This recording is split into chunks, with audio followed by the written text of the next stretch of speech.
Assalamualaikum warahmatullahi wabarakatuh. Izin memperkenalkan diri, nama saya Fadila Nisa dengan NPM 2413024026. Di sini saya akan menjelaskan materi Kingdom Plante.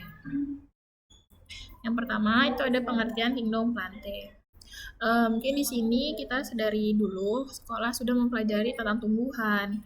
Nah, kenapa sih tumbuhan itu penting dalam kehidupan kita? Karena tumbuhan itu kan membantu dalam proses kita mencari untuk kebutuhan pangan kita, seperti itu. Tanpa kita sadari, tumbuhan itu memberikan peran besar dalam kehidupan kita sehari-hari.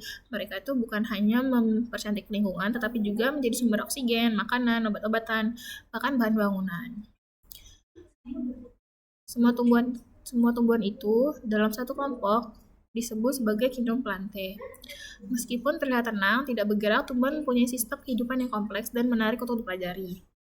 Kingdom Plante itu adalah salah satu organisme eukariotik multiseluler dengan dinding sel dan klorofil. Klorofil itu adalah zat daun yang berfungsi sebagai proses fotosintesis, sehingga tumbuhan mampu membuat makanannya sendiri atau autotrof. Hal ini yang menjadi pembeda antara Kingdom Plante dengan Kingdom Animalia. Di luar konteks formal kata tumbuhan mengacu pada organisme yang mempunyai ciri-ciri tertentu, seperti dapat melakukan fotosintesis, menghasilkan selulosa dan multiseluler. Muncul banyak kritikan mengenai fungi, termasuk bagian Kingdom Plante, karena fungi mendapatkan makanan bukan melalui fotosintesis, melainkan dari sisa-sisa bahan organik. Selain itu, bahan penyusun dinding sel fungi tidak sama dengan tumbuhan, justru lebih mirip dengan hewan.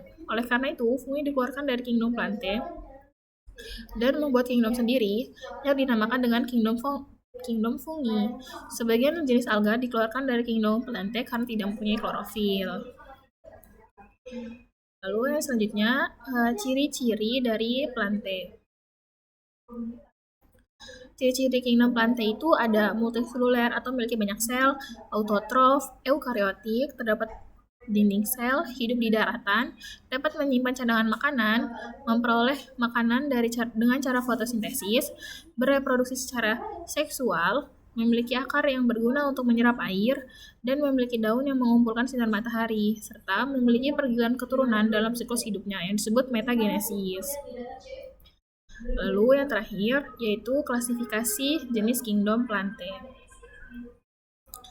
Klasifikasi jenis Kingdom Plante itu terbagi menjadi 3, yaitu ada Peridophyta atau tumbuhan paku, Bryophyta atau tumbuhan lumut, dan Spermatophyta atau tumbuhan berbiji.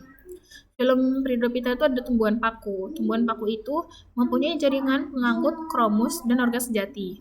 Tumbuhan paku bereproduksi secara aseksual dengan spora.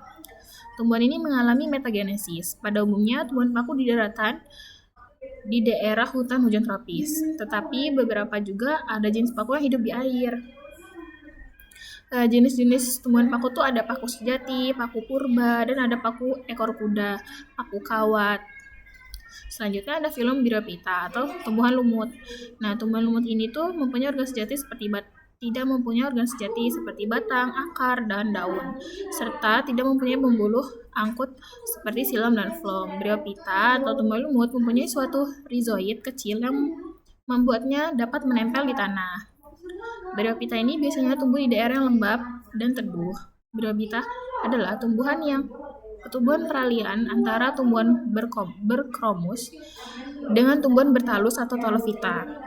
Sama halnya Peridophyta, Bryophyta juga mengalami metagenesis dan mengalami suatu pergilangan keturunan. Jenis-jenis tumbuhan lumut itu ada lumut daun, ada lumut hati, dan ada lumut tanduk. Selanjutnya tumbuhan Bryophyta atau tumbuhan Spermatophyta atau tumbuhan berbiji. Tumbuhan ini paling banyak kita temukan dalam kehidupan kita sehari-hari. Istilah spermatophyta berasal dari bahasa Yunani, yaitu sperma yang berarti biji dan phyton yang berarti tumbuhan. Biji merupakan hasil pembuahan antara benang sari dan putik di bunga, serta menjadi cikal bakal dari individu baru. Spermatophyta dibagi menjadi dua subdivisi, ada yang biji tertutup atau angiospermae dan gymnospermae atau biji terbuka. Jenis Spermatophyta yang pertama, tumbuhan berbiji tertutup atau angiosperma. Angiosperma adalah tumbuhan bakal biji yang berada dalam bakal buah. Ciri-cirinya itu daunnya lebar berbentuk pipih. Terus tulang daunnya berbentuk menjari, menyirip, sejajar, atau melengkung. Hidupnya sebagai perdu pohon, semak, dan herba. Alat perkembangbiakannya benang sari dan putik. Memiliki bunga sejati dengan perhiasan berupa mahkota dan kelopak bunga. Lalu yang tumbuhan biji terbuka atau Gymnospermae merupakan tumbuhan yang bakal bijinya ditutupi atau dilindungi oleh bakal buah. Ciri-cirinya itu ada memiliki alat kelamin terpisah, di mana sel telur terdapat dalam sitobulus betina dan serbuk sari terdapat pada sitobulus jantan. Bakal biji tersusun dalam strobulus atau runjung adalah alat perkembangan yang berbentuk kerucut. Batang dan akarnya berkambium sehingga dapat tumbuh besar, daunnya kaku, tebal, dan sempit. Baik, sekian yang dapat saya sampaikan. Saya akhiri. Wassalamualaikum warahmatullahi wabarakatuh.